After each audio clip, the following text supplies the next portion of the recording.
जय हिंद।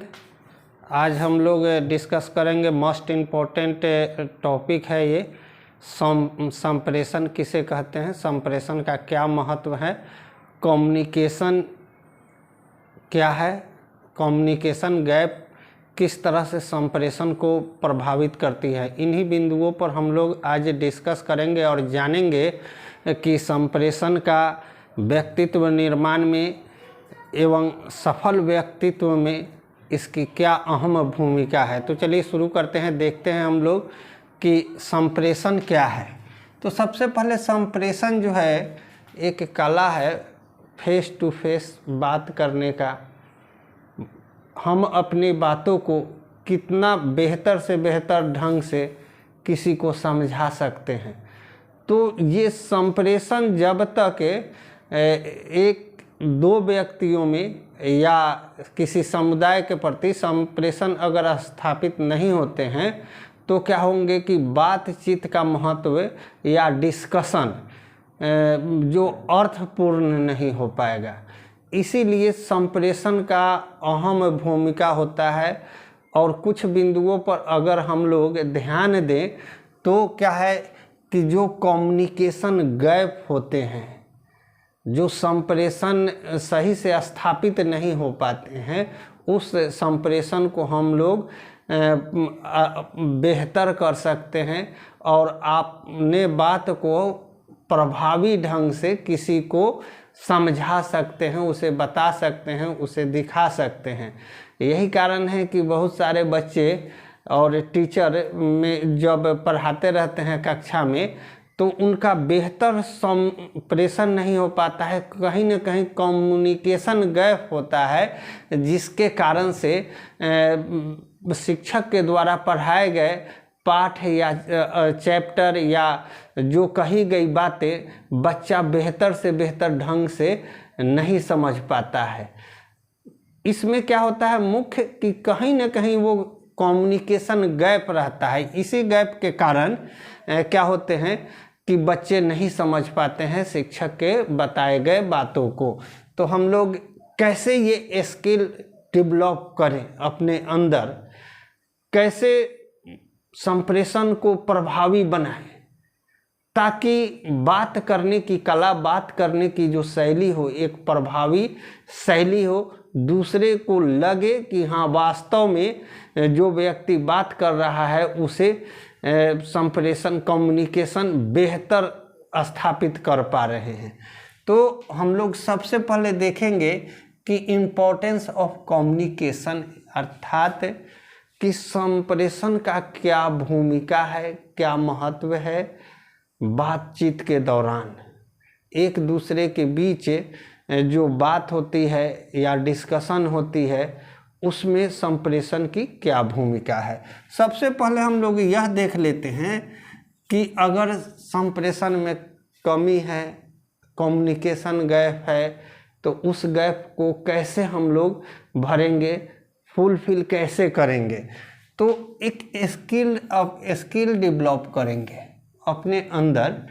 कम्युनिकेशन को जो गैप है उसको हम लोग स्किल डेवलप करेंगे और धीरे धीरे क्या होगा, आप बेहतर संप्रेषित कर सकते हैं किसी को, अपने बातों को प्रभावी ढंग से किसी को समझा सकते हैं। इसके लिए कुछ बिंदुओं पर अगर हम लोग ध्यान देंगे तो निश्चित रूप से जो बेहतर संप्रेषण स्थापित हो पाएगा। सबसे पहले हम लोग ध्यान देंगे जो मेजर इसमें रोल जो होता है इसमें संप्रेषण में, लैंग्वेज क्लियरिटी। लैंग्वेज क्लियरिटी एक अहम रोल अदा करता है संप्रेषण में, क्योंकि भाषा जो हो, जब हम किसी को संबोधित करते हैं या संप्रेषित करते हैं या जो वार्तालाप होती है तो तर्कपूर्ण तभी हो पाएगा जब लैंग्वेज का जो क्लियरिटी हो, दोनों के बीच लैंग्वेज में अंतर नहीं हो, ताकि बेहतर से बेहतर हमारे बातों को बच्चे समझ सके और बच्चे के बातों को हम समझ सके। अगर मेरा ये लैंग्वेज क्लियरिटी नहीं है, शिक्षक इंग्लिश पढ़ा रहे हैं, इंग्लिश में बोल रहे हैं, बच्चे उस भाषा को नहीं समझ पा रहे हैं, तो संप्रेषण कहाँ स्थापित हो पाया? तो मेरे बातों को बच्चा कैसे समझेंगे? बच्चे के लेवल पर जाना पड़ेगा, या हम किसी ऐसे समुदाय को संबोधित कर रहे हैं जहाँ पे भाषाई विभिन्नता है, तो उस भाषा के स्तर पर जाके हमें संप्रेषित करना होगा, संबोधित करना होगा, तब जाके क्या होगा, कम्युनिकेशन गैप जो है वह मार्जिन भर पाएगा। तो जैसे हम कहीं संबोधित वार्तालाप ही कर रहे हैं, डिस्कशन किसी बिंदु पर कर रहे हैं, तो डिस्कशन तब बेहतर होगा जब दोनों व्यक्तियों का भाषाई जो है क्लियरिटी एक हो, हम जो बताए वो समझ सके और वो जो बताए उसको हम समझ सके, तभी जाके संप्रेषण बेहतर होगा। तो बेहतर जब संप्रेषण होगा तो वार्तालाप भी तर्कपूर्ण होंगे, बेहतर होंगे। तो लैंग्वेज का क्लियरिटी होना बहुत ज़रूरी है, इसके बिना संप्रेषण स्थापित करना संभव नहीं है। अगर संप्रेषण स्थापित भी कर लेते हैं तो वह बेहतर नहीं होगा। अब दूसरा इसमें हम लोग देख लेते हैं संप्रेषण को बेहतर रूप से कैसे स्थापित करेंगे। तो इसमें मेन टू मेन, कभी कभी संप्रेषण जब स्थापित करते हैं या लैंग्वेज का हम जो प्रयोग करते हैं तो वो तो अगर सब ठीक है, तो अगर मेन टू मेन व्यक्ति आमने सामने देखना चाहिए। जब शिक्षक और बच्चे दोनों आमने सामने क्यों होते हैं, इसका मुख्य कारण यही है। वो मेन टू मेन क्यों होते हैं? मेन टू मेन इसलिए होते हैं कि शिक्षक के द्वारा बताई गई बातें बच्चे बेहतर से सुने, और शिक्षक के द्वारा जो कुछ एक्टिविटियां होती है उस एक्टिविटी को भी वो ध्यान दे, क्योंकि संप्रेषण का यह भी एक अंग है।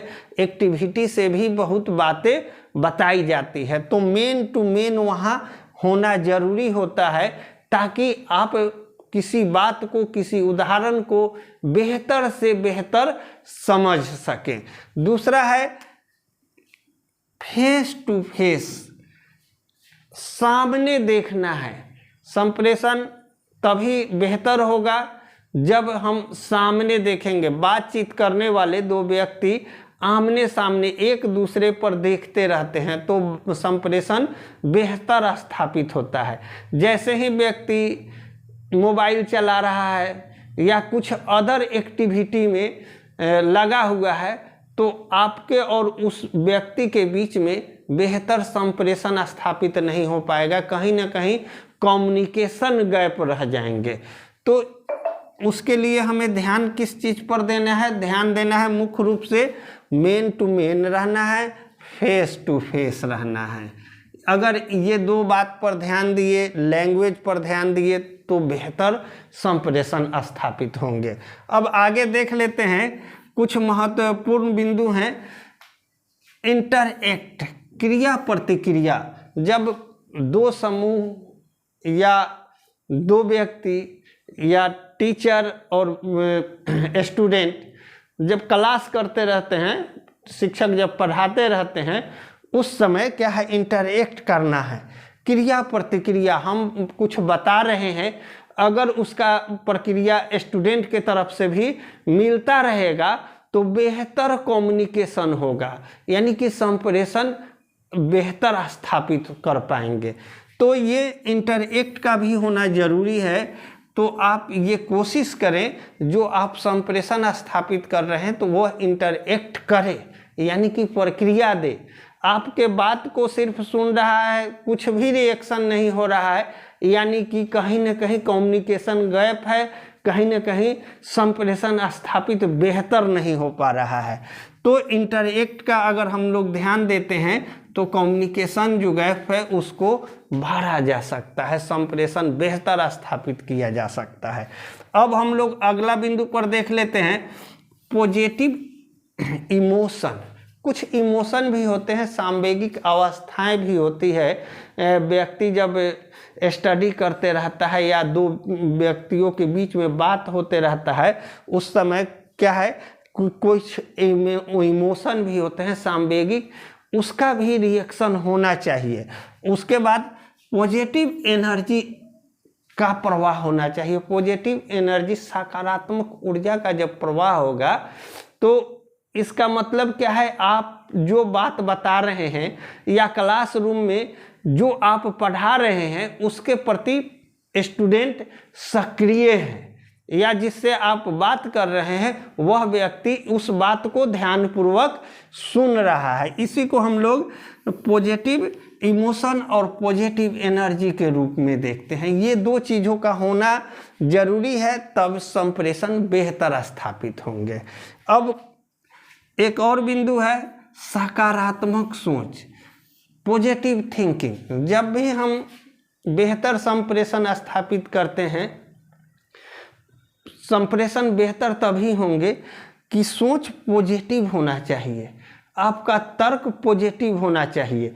जब विरोधाभास या निगेटिव थिंकिंग, नकारात्मक सोच जैसी जब बातें चलने लगती है तो उसमें क्या होता है, विरोधाभास उत्पन्न होता है, और वैसी स्थिति में कोई न कोई व्यक्ति या तो चुप हो जाता है, जो उसके अंदर है उस बात को नहीं बताता है, और संप्रेषण क्या हो जाते हैं, प्रभावित हो जाते हैं, कम्युनिकेशन गैप आ जाती है।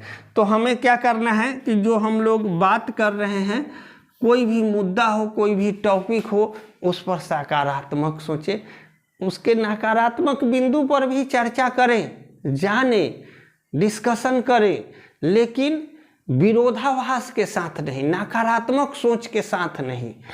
अगर नकारात्मकता आती है तो निश्चित रूप से कहीं ना कहीं कम्युनिकेशन गैप देखने को मिलेगा। इस तरह से अगर इन कुछ 5-6 बिंदुओं पर अगर हम लोग ध्यान देते हैं और इसको में कहीं कमी है तो उसमें सुधार करते हैं, तो हम लोगों के बीच जो संप्रेषण का कमी देखा जाता है या कम्युनिकेशन जो गैप देखे जाते हैं, उस गैप को हम लोग आसानी से पूरा कर सकते हैं, भर सकते हैं, और एक दूसरे के बीच बेहतर संप्रेषण स्थापित कर सकते हैं। तो आज के मोटिवेशनल वीडियो में यहीं तक। नेक्स्ट न्यू मोटिवेशनल वीडियो में फिर से हम लोग मिलेंगे। तब तक के लिए धन्यवाद। जय हिंद।